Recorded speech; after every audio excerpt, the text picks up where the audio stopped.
Assalamualaikum warahmatullahi wabarakatuh. Welcome back to my channel again. Oke guys, untuk kali ini aku akan bahas tentang jam kerja KD ya. KD mempunyai 2 jam kerja, yaitu jam 5, jam 8, jam 9, atau jam 10. Itu tergantung course-nya menentukan jam kerja selain jam 5 ya. Oke, kita bahas dari yang jam 5. Biasanya KD itu harus on time jam 5. Karena back pagi itu sudah numpuk, khususnya untuk rollingan yang pertama, rollingan awal ya, sekitar rollingan pertama atau rollingan kelima. Tapi lihat bookingan dulu ya, bookingan pada hari itu berapanya. Kalau emang kalian udah masuk ready, kalian akan mengerti dan bisa menghitungnya. Oke, untuk 5 pertama itu biasanya kita dapat back itu atau mulai permainan sekitar jam 6 atau jam 7, dan mungkin finish sekitar jam 11 atau jam 12 kalau emang dalam keadaan normal dan lapangan itu tidak terlalu mengantri banyak ya. Tapi kalau seandainya lapangan dalam keadaan full dan mengantri banyak, itu biasanya kita bisa menghabiskan di lapangan sampai jam 1 atau jam setengah 2. Oke, untuk yang jam 5, kalau mereka udah kerja pagi dan siangnya itu nggak ramai, mereka akan dipulangkan sekitar jam 1. Kalau mereka yang nggak turun juga mereka akan dipulangkan jam 1 karena ada pergantian rollingan. Tapi kalau seandainya weekend, mereka dipulangkan itu jam 2 karena biasanya weekend itu akan ada penambahan pemain di siang harinya. Jadi lihat kalau pemain siangnya sudah beres, baru mereka akan dipulangkan. Biasanya itu kita standby sampai jam 2 ya. Terus kalau yang jam 9, mereka akan kerja kan pada siang hari, sekitar mulai mungkin jam 11 itu paling awal ya untuk waktu siang, atau jam 12 dan seterusnya. Dan mereka itu paling finish terakhir itu jam setengah 7 di lapangan. Jadi setelah mereka finish, mereka pulang jam setengah 7 sampai jam 7 lah untuk beberesnya. Dan untuk mereka yang masuk jam 9 dan mereka nggak turun, mereka pulang jam 4 sore ya. Tapi kalau seandainya bulan puasa, mereka diwajibkan untuk pulang jam 5 sore karena masih banyak pemain yang datang ketika sore untuk menghabiskan waktu ngabuburit, hanya bermain 9 hole kah, atau di bawah 9 hole kah, pokoknya sedapatnya aja. Mereka datang jam 3 atau jam 4 sampai beduk maghrib itu,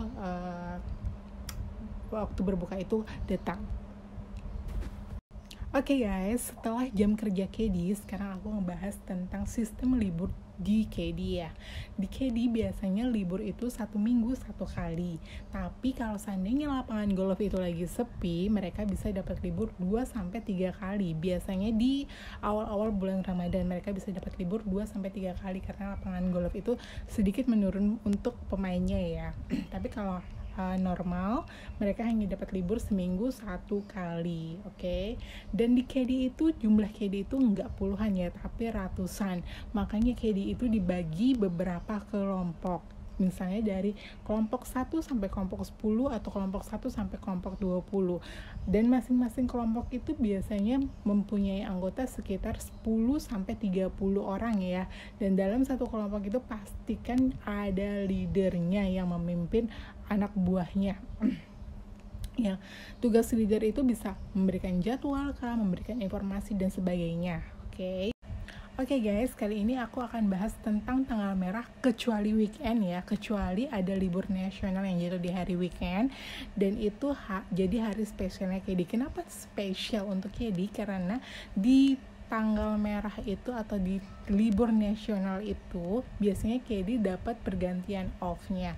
Kalau seandainya KD tiap tanggal merah atau tiap libur nasional itu KD masuk, entah dia punya berapa, biasanya kita sebut PH ya, atau public holiday. Misalnya mereka punya 5 PH, maka 5 itu mereka bisa ambil di bulan depan atau 2 bulan berikutnya. Mereka bisa ambil sekaligus, seperti mereka mau holiday, ambil waktu 5 hari tanpa kerja, mereka bisa kalau mereka punya PH. Makanya setiap tanggal merah atau libur nasional itu KD wajib masuk karena biar mereka bisa punya PH, atau istilah katanya mereka bisa ngambil cuti. Jadi begitu ya guys. Oke guys, cukup sekian dulu ya penjelasan aku tentang jam kerja KD, hari libur KD hari apa aja, dan bagaimana KD bisa mendapatkan PH atau cuti. Jadi itu aja dulu di video ini, aku jelasin tentang itu dulu. Untuk next berikutnya aku akan jelasin hal-hal lain lagi tentang KD. Oke? Jangan lupa subscribe, like, comment, dan share ya guys. Bye.